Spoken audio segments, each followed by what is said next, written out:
मुख्यमंत्री सम्राट चौधरी ने नालंदा जिले के राजगीर में आज मलमास मेले का उद्घाटन किया है और इस मौके पर उन्होंने जू सफारी का भी जायजा लिया। नमस्कार, दर्श न्यूज़ देख रहे हैं आप, मैं हूं अनुराग।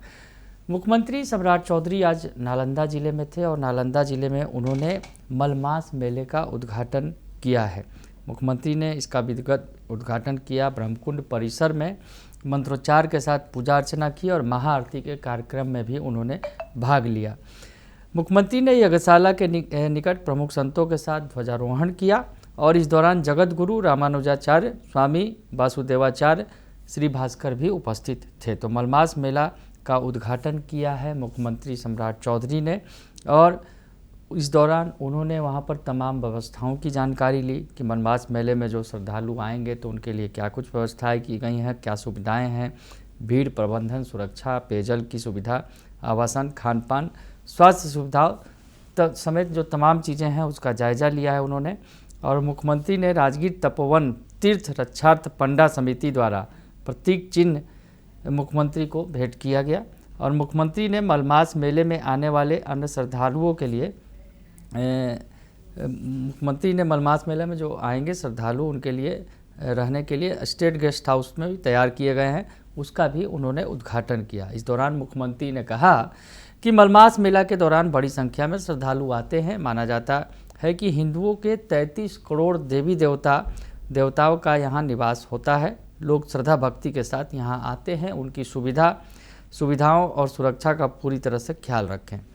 यहाँ देश भर से जो भी श्रद्धालु जाएं वे अच्छी यादें लेकर जाएं और हम लोग का दायित्व है कि जो भी यहाँ आएँ किसी भी प्रकार की असुविधा ना हो और भक्ति भाव से पूजा कर सकें। उन्होंने कहा कि मेले में आए श्रद्धालुओं की सुविधाओं के साथ साथ असामाजिक तत्वों पर भी नज़र रखें। श्रद्धालुओं को आवागमन में किसी प्रकार की असुविधा न हो, इसका भी ख्याल रखा जाए। उनके साथ साथ जो मंत्री हैं, बिहार के डिप्टी सीएम विजय चौधरी, ग्रामीण विकास मंत्री श्रवण कुमार, पर्यटन मंत्री केदार गुप्ता और स्थानीय सांसद कौशलेंद्र कुमार समेत जो है तमाम विधायक और अधिकारी मौजूद थे। और इसी दौरान जो है नालंदा जिले के दौरे के दौरान मुख्यमंत्री ने राजगीर जू सफारी और नेचर सफारी का भी जायजा लिया है। वहाँ भी गए उन्होंने, वहाँ उन्होंने देखा है और इस दौरान जो मुख्यमंत्री ने सिंह शावक का नामकरण लक्ष्मी जो है वो भी किया। तो मुख्यमंत्री जो सम्राट चौधरी राजगीर जू सफारी और नेचर सफारी पहुँचे। वहाँ उन्होंने नियंत्रण कक्ष में जाकर जू सफारी की विभिन्न गतिविधियों का जायजा लिया। मुख्यमंत्री व्याख्या केंद्र गए जहाँ उन्होंने पुराने वन्यजीव प्रजातियों की प्रदर्शनी को भी देखा। मुख्यमंत्री ने 180 डिग्री थिएटर में the wild call animation film देखी, जिसमें विभिन्न वन्यजीवों के कार्यकलापों, रहन सहन एवं उनकी दुनिया को दिखाया गया है। यह फिल्म एक शेर और बाघ के शावकों की यात्रा के माध्यम से भारत की समृद्ध जैव विविधता और जलवायु परिवर्तन जैसे विषयों को उजागर करती है।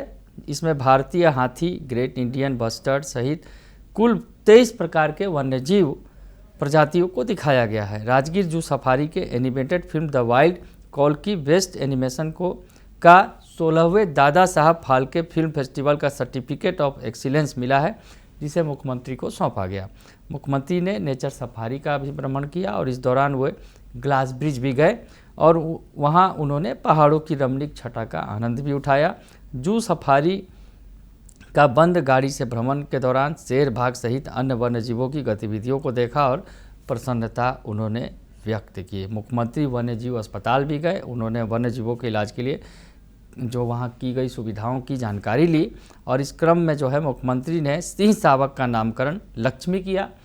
भ्रमण के दौरान मुख्यमंत्री ने कहा कि नेचर सफारी एवं जू सफारी दोनों बहुत अच्छा बना है। यहाँ आने वाले पर्यटकों की सुविधाओं का ख्याल रखें, यहाँ की व्यवस्थाओं को बेहतर ढंग से मेंटेन रखें और वन्यजीवों का बेहतर माहौल और सुविधाएं इसी प्रकार मिलती रहे ताकि वो आनंदित रहें, स्वस्थ रहें। तो ऐसे में मुख्यमंत्री सम्राट चौधरी आज नालंदा के दौरे पर थे। उन्होंने मलमास मेले का उद्घाटन किया, जू सफारी भी गए और वहाँ पर उन्होंने जानवरों की किस तरह से इलाज हो रहा है, कैसा रख रखाव है, तमाम चीज़ों का जायजा भी लिया है।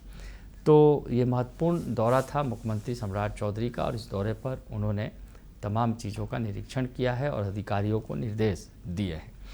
बने रहिए दर्श न्यूज़ के साथ। तमाम खबरों से आपको अपडेट रखेंगे। फिलहाल के लिए इतना ही। धन्यवाद।